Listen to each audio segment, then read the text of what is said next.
minutes. So go ahead, grab yourself something to drink, maybe snack, and I'll see you back here in about 4 minutes.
Hi everybody, I'm Maria Spatelnik and this is StashBlaster Quilts. And my goal here is to help you be a little bit more organized in your sewing so that you can make more quilts in less time and have more fun and less stress. I am a professional organizer by trade, so we always start with a tip. This one actually came to me through email in about a week and a half ago. And the person that wrote me this had been watching the live streams run fairly long, and I talk about a whole bunch of different stuff. But one of the things that I talked about was habit stacking. And he wasn't really sure what I meant by that. So, let me explain it and see if I can have it make a little bit more sense. If we want to start a new habit, it's easier to do if you can tie it to an existing habit. Hold on, let me see if I can make the lighting better. There we go. So for example, let's say I want to, I just went blank, I'm sorry. Let's say I want to read 15 minutes a day. That's one of those things that they say, if you want to become an expert in your field, you read 15 to 13 minutes every day in your topic, and within a year you'll be an expert. So let's say you want to do that. Let's say you want to do that to either improve your job performance, or you just want to learn a new skill, or you want to work on mindfulness or gratitude or whatever it is that you want to do. Starting a new habit intentionally is always easier than it is to do. So starting it is easier than keeping it. It's also easier to plan to do than to actually do. So what habit stacking does is it takes a habit you want to begin and ties it to a habit you already have. So for an example, let's say part of my morning routine was to get up, make coffee, then have my breakfast, and then go on with the rest of my day. Given that progression of things, maybe what I can do is take that 15 minutes of reading I want to do and read while the coffee percolates. Okay? I know it's automatic drip or it's one of the K-cups or whatever, but you get the idea. If I always drink my coffee first thing in the morning, then I start making my coffee, I start my reading, and maybe I finish my reading while I drink that cup. And then when it's done, my reading time is done, and it's a pleasant way to introduce this new habit. If you just do it out of the blue, it's a lot harder. Other habit stacking might be when I clear the dishes from dinner and I put them in the dishwasher, I immediately start the dishwasher to run. Then when I come downstairs in the morning, I will open the dishwasher and put the dishes away while my coffee's percolating. So, you can time different phases of a new habit in at different times by stacking them with other habits. I hope that made more sense. When I was thinking about this yesterday and today, I knew exactly what I was going to say, and of course, life is like that. So, habit stacking, you tie the new habit to an old habit so that it's easier to remember to do, and if there are things that naturally congregate together, like being in the kitchen to do the dishes or to make the coffee, it'll be even easier to put the two together versus after breakfast, I'll go run some errands and then I'll start the dishwasher and then I'll empty it if I remember at some other point. It's just easier if you can tie it to something else. Okay? So hopefully that makes sense. Okay, the second part is when we talk about other stuff. So, I have a couple of things to talk about here. Last time I talked about this. This is a paper template I made for the pieces for a hexagon English paper pieced quilt that I'm working on. And by making the template pieces, not the template pieces, but by making the blocks out of paper instead of doing the fabric, I can see if I want to make some changes. So for example, on this piece of kelp in my original drawing went behind the eye and ended like around here. The new version, the revision that I made, the kelp actually continues down here, but doesn't, it ended down here at the bottom before, but doesn't end down here anymore. So it'll just dead end somewhere in the body, but you'll actually see it behind the eye on this side. So someone asked me, well, it's well and good that you showed us that part of the design, but what's the design? So I brought it up here for you. So this is the actual, let me see if I can put this where you can see it better. This is what the quilt's going to look like when it's done. Here we go. Okay, so when I designed this, I designed 5 different blue sections. There's a little bit of sky at the top, and then there's sand at the bottom. And the kelp goes up through a lot of it, and then there's the crab, the starfish, a whole bunch of different fish, etc. So this is my final pattern. And so I have been diligently basting hexagons in order to put them in here. And there's a lot of them.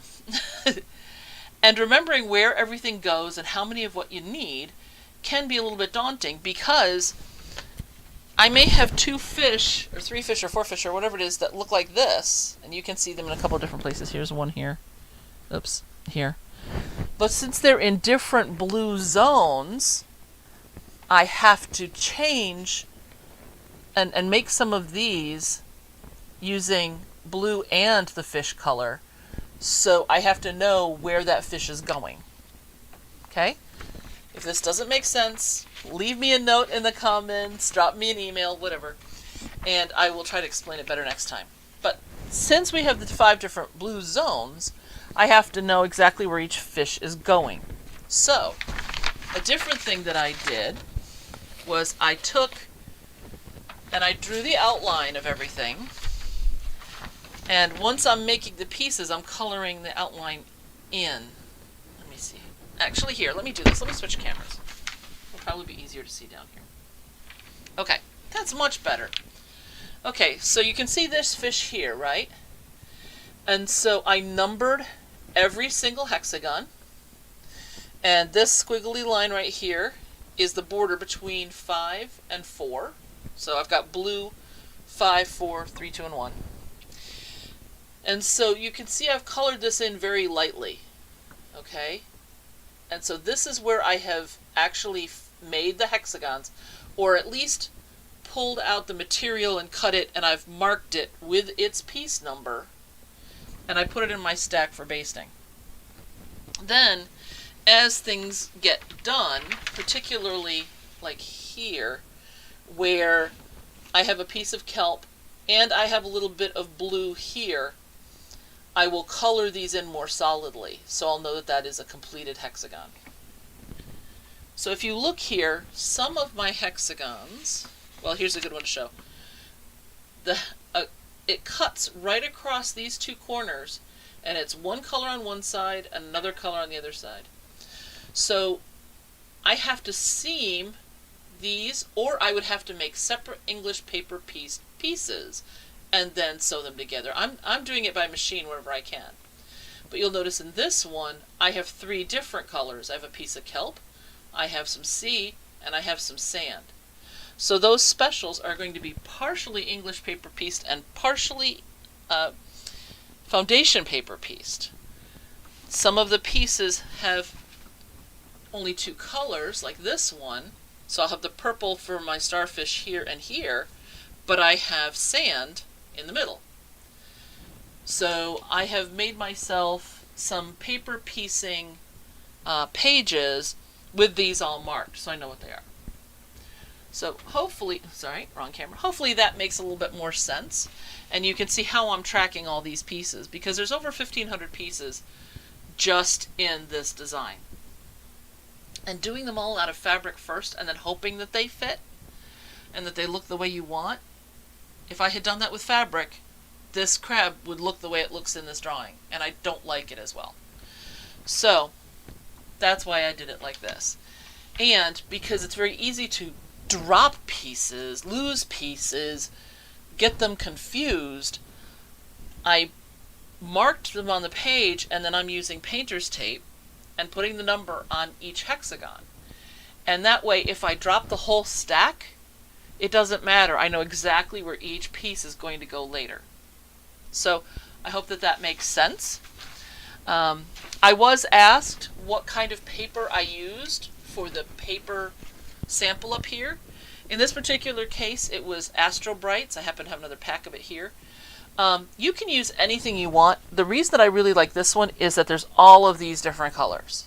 There's several shades of each color, so it gave me more variety, because this was not going to be something where I had a ton of any one color I was going to need except for the blue sections. And I decided that that wasn't as important as the individual characters like this guy. With a hexagon, though, you can get a lot of hexagons out of a simple 8.5 by 11 sheet of paper. So that's why I'm using these.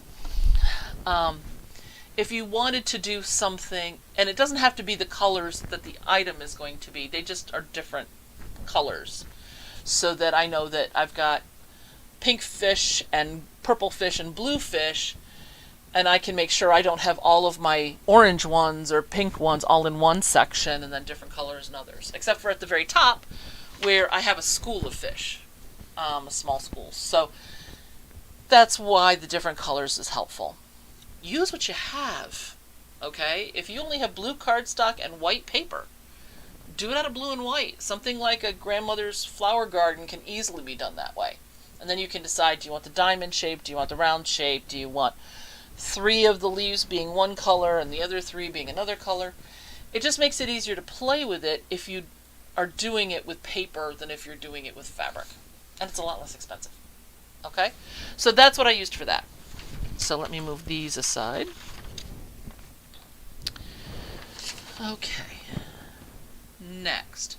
So now we're back to the Twisted 4-patch quilt. And I don't know if you can tell, but my 4 patches here in the middle, my 2-inchers, are done. So these are now 16 patch. I'll put it down here on the other camera. Okay, here we go. I'm going to turn on this other light and see if this will help with this. Okay, hopefully, yeah, that makes it much better. I'm staring in the light though, so if I go blind, you'll understand. So I started with my 4 patches. I cut them all wonky, and then they all have, in the upper left-hand corner, is where I have the light color. It's white, white-ish. We've talked about that before. And so these are all done. So I put them up on my design wall, and I had already had the originals on the design wall, all as individual 4 patches after they were cut. And then I said, okay, I kind of like this configuration.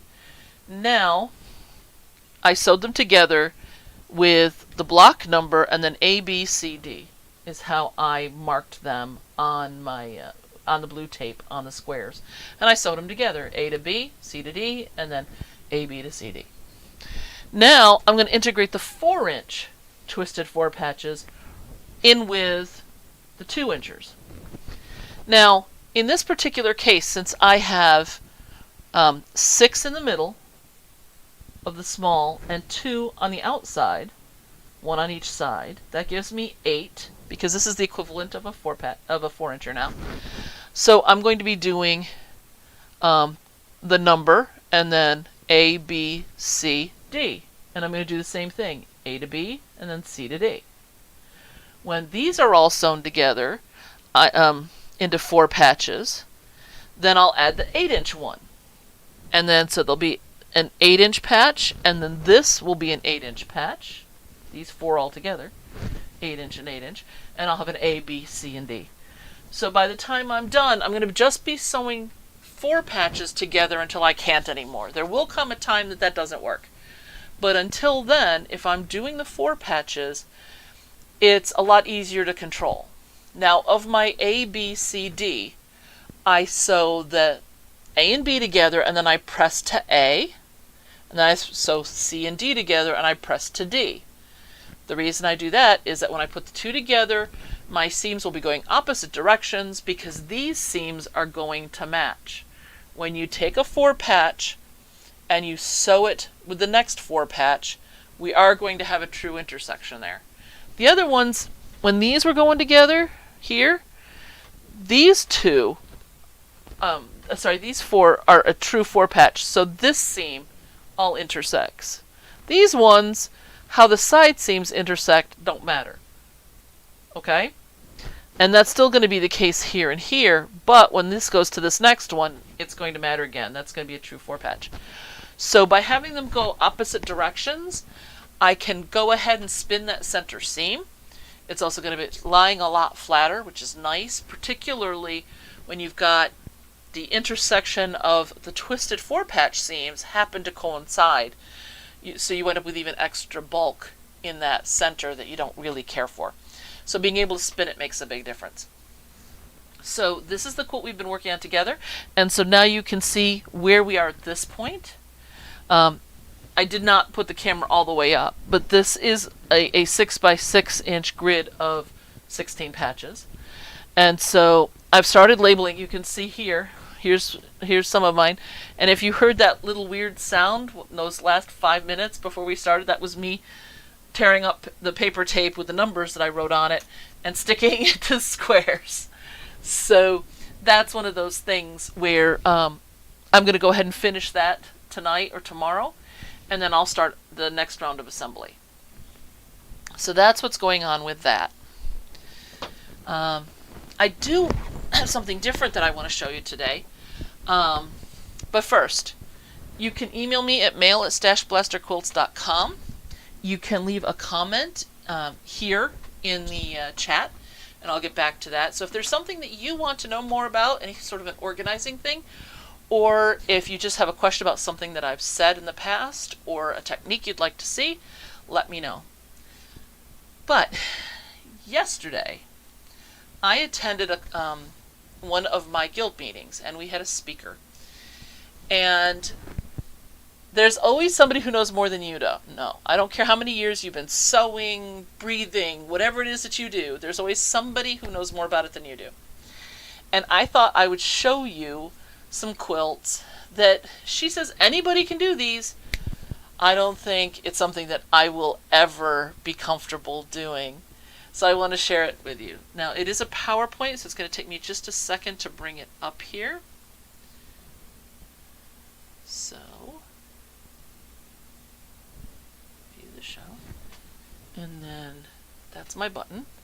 So hopefully you're seeing this. This is Nancy Hirschberger.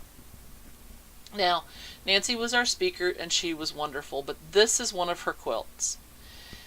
She quilts in such gorgeous ways that this looks like a photograph in real life. Now, I don't know if you could see the quality of it because I actually took this photo from several rows back. But her water is amazing. And so she was showing us how she does this. And so here's another one, and you can see all these beautiful reflections of things. There's El Capitan and Half Dome. So her stuff is just amazing to look at. And so she was explaining to us how she does it, how she chooses some of her fabrics. She uses some paints, sometimes some inks, and what the differences are between the two. But a lot of these are just the fabric, and then it's treated or quilted in such a way as to create these effects. So this is just, I was taking the photos. These are the quilts that she brought to show. And she does a lot of work with the national parks. So these are all from different national parks. Now here's the quilting. Now what I'd like to point out is that these quilting lines are somewhere between an 1/8 of an inch and a 1/16 of an inch apart. And it's all these color changes. Why would you do this? Well, because it makes a huge difference in the quilt. If you look at this a little bit further away, you can see how that orange thread creates a lot of the reflection that we're looking at. And it makes a huge difference in this flat piece of fabric to see all of the movement you can get from the quilting. So here's another one. This is the same piece of fabric, but by adding in all of this horizontal quilting, she has created this water situation. So this is just amazing. And I don't know why my phone has decided to chime, so I'm going to, I thought I had it in Do Not Disturb. So give me just a second. I'm sorry. There we go. So in the back here, and I'm hoping you can see this arrow, she took this plain piece of fabric, but by putting this white in here, she's reflecting this rock. Okay? So she didn't actually piece in fabric for this. It was all the thread play. So even though she puts together the fabric, and it's commercial fabric, she doesn't hand dye it herself, the thread is what makes the biggest part of the difference here. So here's, I don't know what just happened. Hold on. Okay, hold on. My PowerPoint did something weird. So I'm going to view this again. So let me just zoom back in here. Oh, nope. That was the last slide. That's why it stopped. Sorry about that. So her work is done as much with thread as it is with fabric. And so when you get in close, you can see, like in the clouds, she'll have little swirls. And when you're looking at it, although that's a common quilting technique, how she does it in with the clouds makes a huge difference. And it will lend that movement and that feeling of the wind blowing. Some of her things are done vertically to help increase the feeling of height, like Capitaine. So she's very, very intentional with a lot of color thread color changes. But when I look at this stuff, I just sit there and I say, there's just no way. I do not have the patience for that. Those of you that have seen this with me before will know that one of the reasons I talk about doing things with less stress and more quickly is because I like to produce a lot of quilts in a short period of time, and I like it to be relaxing for me. Trying to do it and being afraid of exactly where that waterline is going to go in order to reflect the thing up here, not me. Not me. But the thing is it just astonishes me, and I love to see when people do things like this in art quilts. And so Nancy is an amazing landscape artist. This is what she does. She goes and she is artist in residence in various national parks across the country, and she'll go there. She makes a project for them. She puts on some programs, and she comes back with amazing photos that she then turns into things like you just saw. So if you get the chance to go to a quilt show, to take a class in something that maybe you don't want to do, or you don't think you want to do because you haven't tried it, I really recommend that you stretch. Try to do something you've never done before. At least give it a shot. At least take a class and listen. Because it's amazing to listen to somebody like Nancy when she's talking about her thought process. And whether she's going to use white ink here, or white paint sticks here, or white thread here. And the difference it makes in the actual finished product. When I first walked in, the first time I saw her work, and this is probably the third or fourth time I've seen her, I thought she had giant photographs up, and I wanted to know why she was at a quilt guild showing giant photographs. And I still sometimes walk in and think I'm looking at a picture. So you can go hyper realistic. I've seen people's faces that are done to such a degree you expect it's a photograph. That's not my thing. It doesn't have to be, but I really, really appreciate it. And looking at how she was doing some of her quilting and how she made some of the choices that she made does inform my work in that I might make a different choice. If I want movement, how am I going to get it? To some extent, you get it by the actual quilt design and the piecing. Just like you can get curves out of straight piecing in something like Storm at Sea. It's an optical illusion, but you still create a curved effect. If you put curved quilting over your Storm at Sea, it'll enhance that curved effect. Okay? But you have to be intentional if you want it to have the best results. A Storm at Sea that's quilted with a simple edge-to-edge flower pattern, it's not really going to go. It's not going to enhance. It's holding the quilt together. It may actually detract from the final look of the quilt. Whereas something different might make a huge overall change in how the quilt looks and whether you feel motion or not. Excuse me. Sorry about that. So hopefully that's helpful. I only got one, so I'm going to put this up for vote again because I didn't get any no's either. I do have that PowerPoint that I was going to do on inspiration from architecture.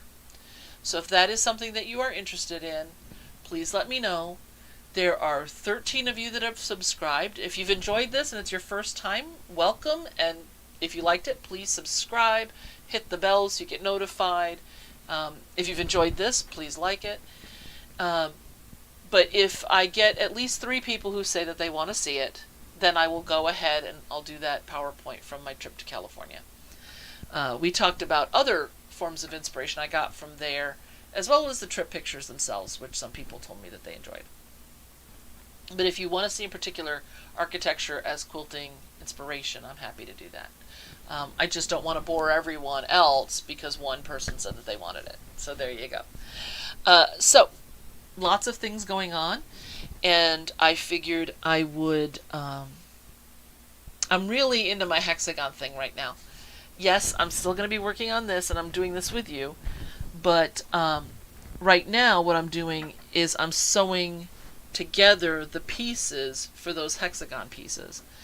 I'm trying to make sure that I get all of these parts done and all of the regular hexagons marked, even if they don't get all basted and everything right away, so the fabric's all chosen, etc., so that I can put away the giant mess of fabric scraps I have downstairs as I try to find the right pieces to put where in terms of, this shade of blue, is this a 5 or a 4, and how many of them do I have, and how do I want them to flow across the thing.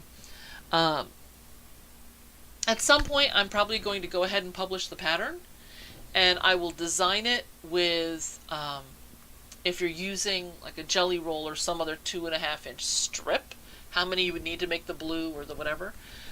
But I'm doing mine all out of scraps. I am taking everything out of Stash. So when you're looking at my sand, there's probably 12 different shades of tans and browns that make my sand. My blue 5, which is just that first section down to the sand, I've probably got 20 different shades of blue. So out of my 5 sections, now I have to have, a ton of blue 4s and blue 3s and blue 2s and blue 1s in order to create that. So mine are going kind of in strips across. Some meander, some don't, some clump. I just wanted to add a little bit of extra visual dynamics to it. And if you look at a picture of water, there's very few places in the world where it's the same shade, even on the same level. Because there's various things that are moving in and out and leaving bubbles or creating wakes or whatever. So even in a section of water, if you're looking at it like this, it's not going to be perfectly graduated down. So I'm not going to worry about that in mine either. But I do want to have the 5 different zones. So I'm trying to have some that are kind of like a 4.5 in between the 4s and the 5s. So yes, I'm going a little over the top on this. One of my students came over to my studio. She wanted to help me with this because I was kind of pulling my hair out one day. And it happens to all of us, it does. And she said, well, why don't you just get an ombre fabric and then cut all the pieces you need out from each different layer. Since they're hexagons, there'll be more of a color change that'll be visible. And I said that's a wonderful idea if I was buying fabric. But since I'm only using scraps, that's not going to work here. But I am going to include that as a possible solution for any of you who may want to do this yourself in the future. Because the hexagons are each 2.5-inch squares, but that you start with, and you lose more than the 1/2 inch out of each one. So it would be a visible difference. You could go ahead and do that, and it would look like you picked out 20 different colors to do your things when it was all in one bolt. So there is a definite advantage to that if somebody wanted to do that. However, like I said, that's not what I'm doing. My goal is to use up some of my strips and some of my blocks, partially because they're filling up from being processed. And so when the drawers are full, you have to do something with them. and I am going to be doing some traveling, not huge amounts, but I'm going to be several days in Maryland and several days in Nebraska. The Nebraska will also include air flight, so there'll be, lots of time spent just sitting around. So I'm trying to make sure that I have this thing ready to go at a moment's notice wherever I am, and I can work on it when it's convenient. So what I've done is I've taken 2 hexagons at a time down in the sand section, because the sand section I've gotten all the fabrics chosen for. I'm working on blue 5 now, filling in the last few spots there. And so those are already basted and everything. So now I'm taking those and putting those together in pairs. And I'm using binder clips just to hold them in pairs. They're all numbered, so even if they came apart, I wouldn't have to worry about it. But by having the binder clip there, I can easily grab a pair, not have to check the numbers because they're together the way they need to go, and just stitch it really quickly. And then chuck the binder clip in the box and grab the next pair. I'm only going to sew them together in 2s and 3s for the most part at first. I will probably at some point, especially in the upper levels where there's fewer items, down at the bottom here, let me show you on the overhead camera because you might not have been able to see very well. Put this here, camera 3. So here's that school of fish I mentioned. Okay, so these are all exactly the same, except some are in blue 1 and some are in blue 2. So I have different color things there. But if you look down here at the bottom with all this kelp going on, and then we've got the crab and the starfish, and the intersection with the water, there's a lot going on down here. Up here at the top, not so much. There's one little piece of kelp here. This fish is half and half. These fish are in there, but there's an awful lot of blue expanse here. So up here, I may do things in maybe diamonds of 4, diamonds of 6, and then just put the diamonds together. At the bottom, I'm being a little bit more selective because I'm pulling sand where it makes sense and putting them together, and then I'll add the other things in as I go. So why am I doing that? Well, one thing I don't want to do is have this get too cumbersome to carry around. Okay? If I just started in the middle or at one end and I did the whole row, and then I attached the whole next row, and then I attached the whole next row, as it got going, it's going to take up more and more lap space, more carrying space and everything else. If I put it together in smaller sections, like diamonds that are 4s, like this, well, that's not great, but it gives you the idea. Oh, there we go. That's better. If they're in diamonds, okay, then they'll still fit in a little case that I can carry in my purse.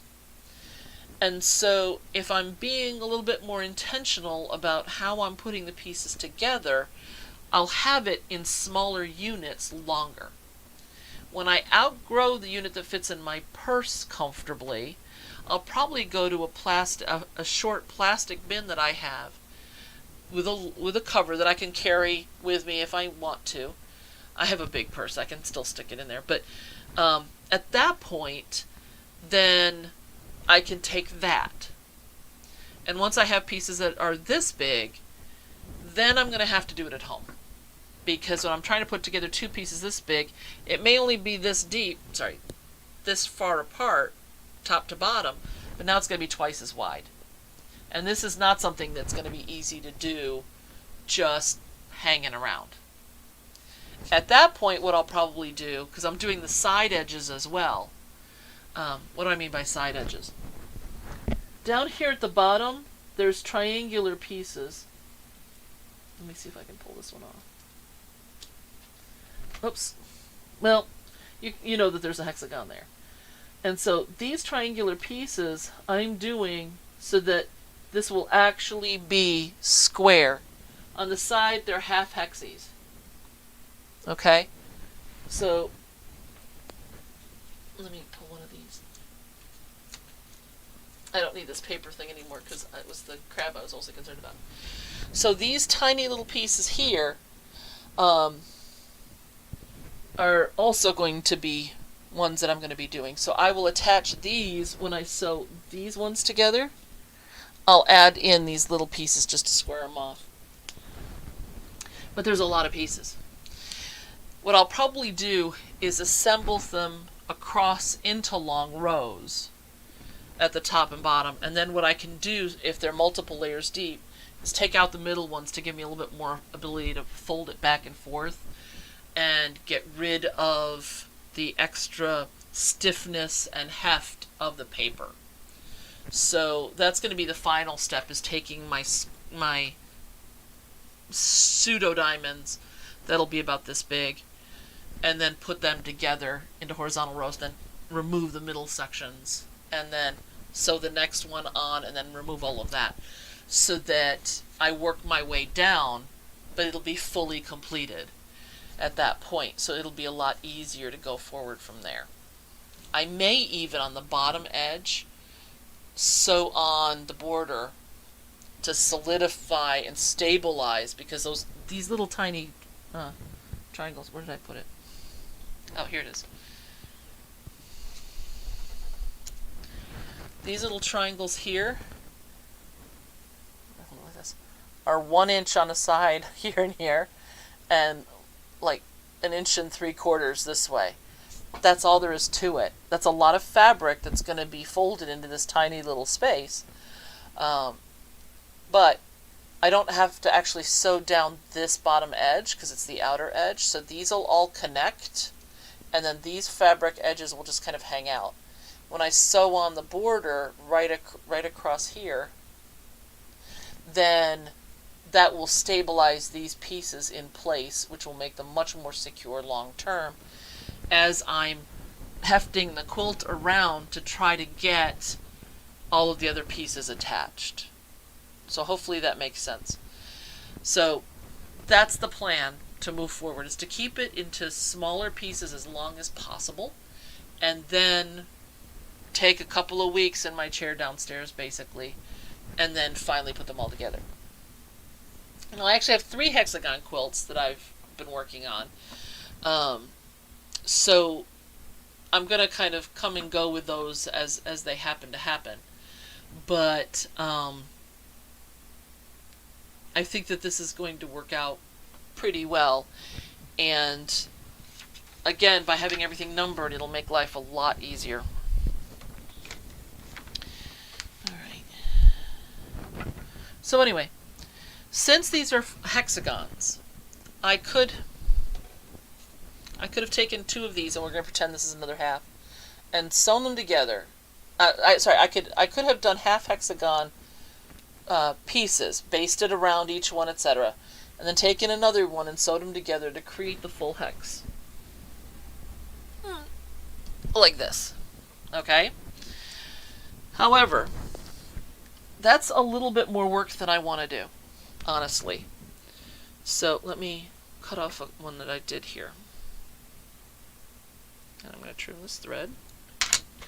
And I'm going to switch the cameras. So I'm being kind of busy here. Okay, so let's look at this one. Now, this side is a piece of kelp. Okay, and this is ocean. And so in this particular case, this is going to be this piece. And this would be the rest of the hexagon. Okay, so rather than piecing these and basting them individually and then whip stitching them together, I've sewn them. And then what I'll do on the other side, I'm going to press this open, by the way, but on the other side, I will line this up right like this and then wrap it around and glue it. So this is going to be, actually, I don't want to confuse things, so let me actually do it here. I don't have the glue up here, so I won't be gluing it in front of you, but quick little finger press here. Take this tape off, because this is what was holding all these other pieces together. So I will align it like this.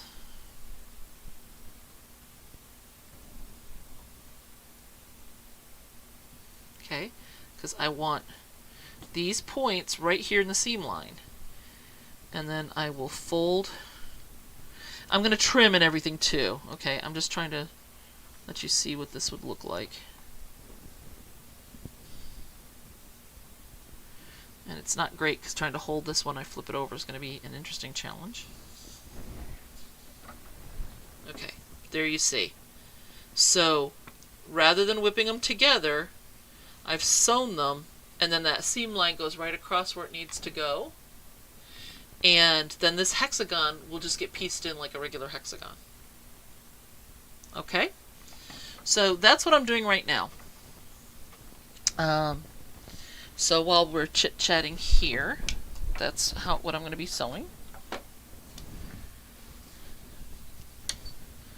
Okay, my machine does not like to be turned on in the needle down position, so I just need to do that real quick. Okay, now, I just pinned them together so I would know what goes with what. I'm going to pull that pin, just align my edges here.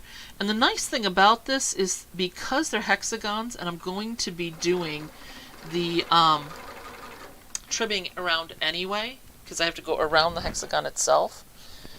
So when this goes on like this, I'm just going to put it on haphazardly here.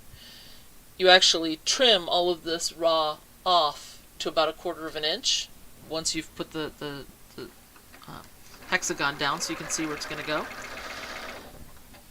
If this isn't exactly perfect, it doesn't matter because there's plenty of room for fudge factor. So I'm just going to go ahead and piece these together. Now, the different sizes are because some of these are like this one, where they're basically 1/3, I'm calling them 1/3. 1/3 one color, 2/3 the other color.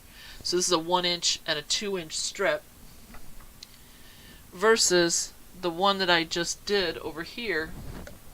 These are both 1.5 inches, but you can see this one isn't perfect. It was something close to 1.5 that I had at the end when I was done cutting up other pieces. So this was my tag end of the strip. But it doesn't matter if there's a tiny bit extra. It'll just go onto the hex, and then it'll get trimmed off, and then it'll get basted down. So these are just pinned together so I know which ones go together, because it's far too easy to mess that up.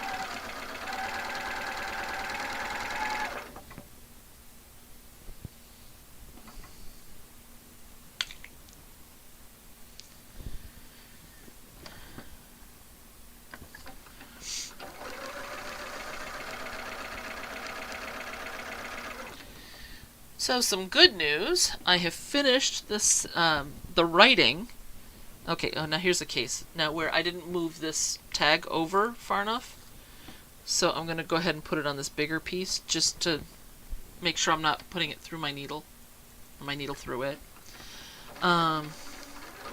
So I've made the changes from the second edition of my book, and Scott is reading it right now to make sure that it reads like a regular person can understand what I've tried to say. Today's a day that's a perfect example of this. Sometimes I know what I'm saying, but it's not coming out in actual English. And sometimes my writing does the same thing. So he's reading it to make sure that it makes sense. And then I'm going to ask one of my team members to edit it, just to make sure that the punctuation and the formatting and all that's good. And then it'll be done. And so the second edition will be complete.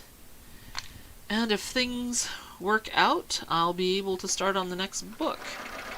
The first one is on hoarding disorder, but it's for basically officers and other government official type people. So adult protective, child protective, etc. The next one is going to be for friends and family. So there'll be a lot more information on how to work with the government people. You know, what is it that they're looking for? How do you interact with them to have the best success? So that one's going to be a little bit different of an angle. With this first one, I wanted to try to make something that was a quick and easy read that would give them the information that they needed. But obviously it's different court to court and city to city, state to state, country to country in terms of what the legal stuff is. And I figured they already knew their stuff, what their procedures are called, etc., their departments, and they tend to not care that much about the psychology at that point, because they're just trying to get the results that they need to keep people safe. So it's a little bit different bent than the family one will be if I can get working on that. But I think I'm going to take a little bit of a break between those. I'm getting ready for that Nebraska trip I was telling you about. That's in June. I have a bunch of clients who are moving in May, which is making for an interesting challenge. So we'll see how it goes. It may be that the only sewing I get is here with you folks. I'm hoping that's not the case. But if it is, then it is. We'll sew together. But I think that this hexagon quilt is going to be my go-to evening entertainment while TV is on and my brain is fried. That's another reason to clip the pieces together. You don't have to think about it in terms of what goes where. And I'll just keep puttering away at it until it's done.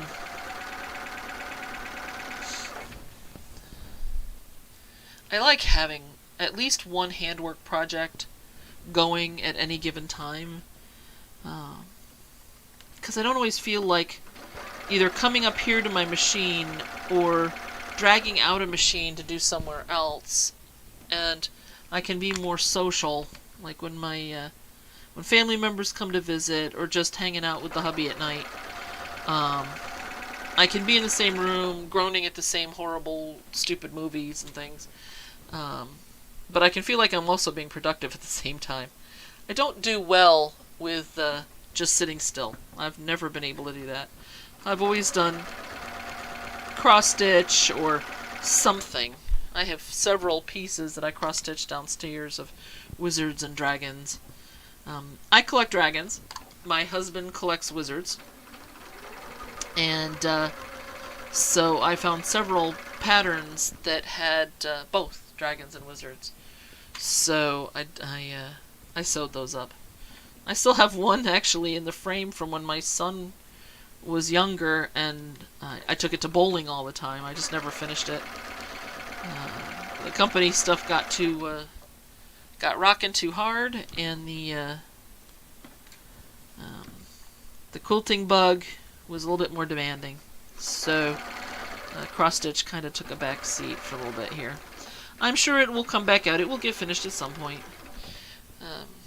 My UFO tracker includes not just quilting projects, but it also includes household big projects that I need to work on, and other things like my cross stitch or plastic canvas or any of that kind of stuff. Because I don't like letting things go for too long, and it's too easy to forget that, there's this thing that needs to get accomplished. In terms of the household stuff, if it's a, immediate repair, it never hits the UFO list because it's done before it gets there. A broken pipe is not something that you can just say, I'll deal with it in a few months. When I get around to it, it's going to be a bit higher priority. So those kinds of things are always gone early. Okay, now, actually this one I can't do right now. This is one of those specials because this is going to have red and so the crab, the sand, and the water. But I didn't bring the paper templates up here, so I can't work on that one right now. So I don't know how that one got mixed in, but that's okay. When I take these down to iron them, I will take that one down and put it with the other specials. I'm calling them specials. There's about 20 pieces that have 3 different fabrics in them. I could have designed this for that to not happen, either by using fewer hexes,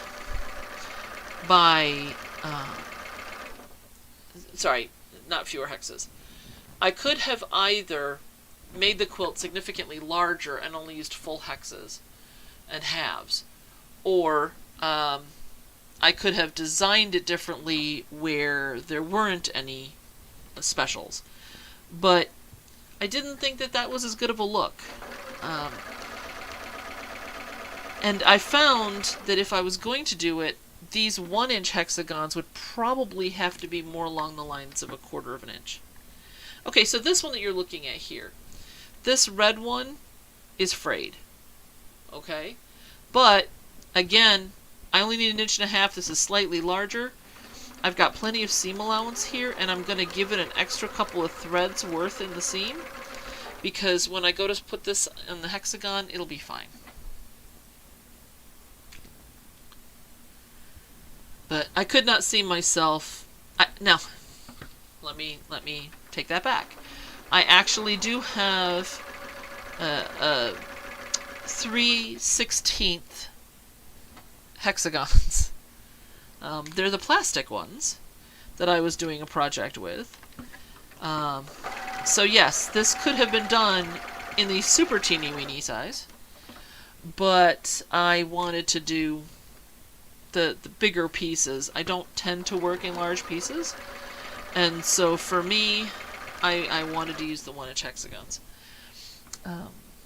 So let me cut these. I'll leave this one in here as an ender for right now. Let me find, here's the one. So I want to give you a better look at this red one with the fraying. Okay, so I'm going to open this up. Now this is one that's going to be bisected right down the middle. Now again, these could have been basted onto half hexes and then sewn together. Okay, like that. But in this particular case, by pre-sewing it, and this will get pressed nice and flat. When this goes on, it's going to go on just like this on the other side. But you can see I still have a good 1/4 of an inch here, so I don't have to worry about this at all. This will all be caught in the, here we go, sorry. This will all get caught easily with plenty of room to spare when I sew this down to the next hexie, because this is the sewing line, right? So I've got plenty of material here. This won't be a problem whatsoever. And on this side, you can see that I've still got a good 1/4 of an inch here. Again, I don't really need to worry about it. So if I was cutting this down to get put in the drawers over there, then this would not be 1.5 inches. This would get cut down to 1 inches, simply because you can't have the fraying on something where the piecing is more demanding. In this particular case, because it's the hexagons, and this dimension is a little less than the 2.5 inches, than 2 inches. This is 2 inches, but this is about 1.75 inches. I have a little bit of extra fudging room. And on this outer edge, that's going to be on the outer edge of the hexagon. Okay? So it's about 5 minutes to 8. So there's only a few minutes before we're done here. And I want to ask you again, if you've enjoyed this, to please like and subscribe and do all of that kind of stuff. If there's any improvements that you'd like to see or changes that you'd like to see made to the program, please feel free to leave a comment or shoot an email to mail@StashBlasterQuilts.com. The website is on my husband's radar because taxes are done. He is fighting with the service providers to try to get them to admit that this is not our computer. So it's in process. It is going to get up. The patterns are going to be there. So I want you to know that it is being worked on. So in addition to reading the book, he's dealing with the website. Excuse me. So that's that. So any sort of things that you'd like to see, just let me know. The name of the artist again is Nancy Hirschberger, and her landscapes are amazing. I have the request out to you that if you'd like to see the architecture as inspiration, to just drop me a note in any of the places for that. and I will go ahead and do that sometime in the next couple of visits. This live stream is the first and third Wednesday of every month. So if you miss one, it's available on YouTube. And I do not have editing time right now. I told you about how many people are moving and these other things that I'm doing. So I'm just leaving the live streams up raw. At some point they're going to be edited, and then when they are, they'll go away. But for right now, they're all up there pretty much. So you've got plenty of time to go and take a look at them. They're all an hour. I like to respect your time. We start on time, we end on time. So hopefully you will find that this is helpful.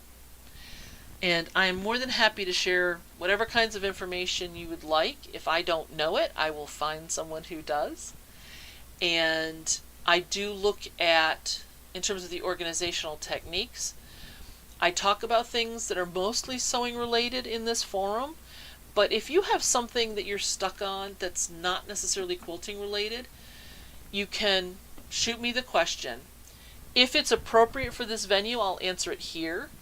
As you saw at the beginning, I don't give out names or anything. I'll try to make sure it's not specific enough that anyone would know it was you, unless you say to go ahead and give your name and story. But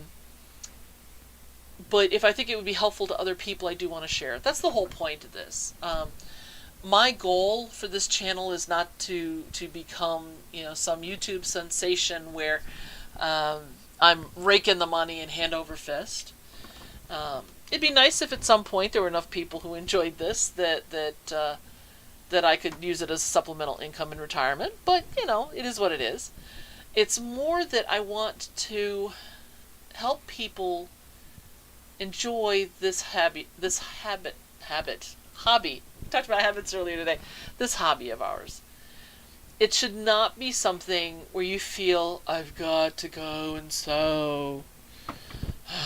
Now, that doesn't mean you won't have projects that drive you absolutely bonkers, and you're sitting there going, why am I doing this? I'm not enjoying this anymore. It could be that it's just that project, which means either it's time to let it go, or understand that, this part of it, this phase that it's in, may not be something that you're enjoying, but overall you've enjoyed it or you like the challenge. If I was going to do one of Nancy's quilts, she says that it's a really hot mess until the very, very end when it all comes together. Yeah, you might need to slog through it and then decide, yeah, it was worth it. It actually came out okay in the end. A lot of times when people are working on their organizing, they think about all this time that they've put in where you can't see a difference. And then all of a sudden, it's done. Just like with our quilts, piecing all these tiny little pieces seems to take forever. But once you get it to the 16 patch part or bigger, as each one gets done, it's faster and faster every round because they're bigger pieces.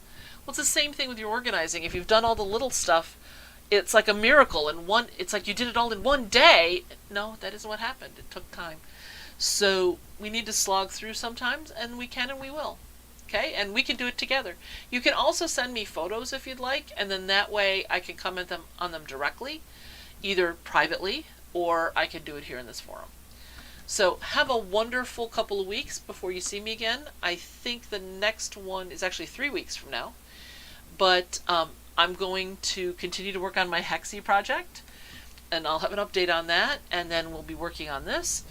And we'll go on from there. So have a wonderful rest of the month, and hopefully we will stop having this half spring, half winter, half summer period of time when it's 80 degrees and then 20 degrees, and we can settle down into a real spring. So I hope you had a happy Easter, Passover, and Ramadan, and that there's still more Ramadan, but I hope in Passover. But I'm hoping that you've all had a wonderful holiday season, and that you and yours are all safe and well. So take care, and I'll see you in about 3 weeks. Bye-bye.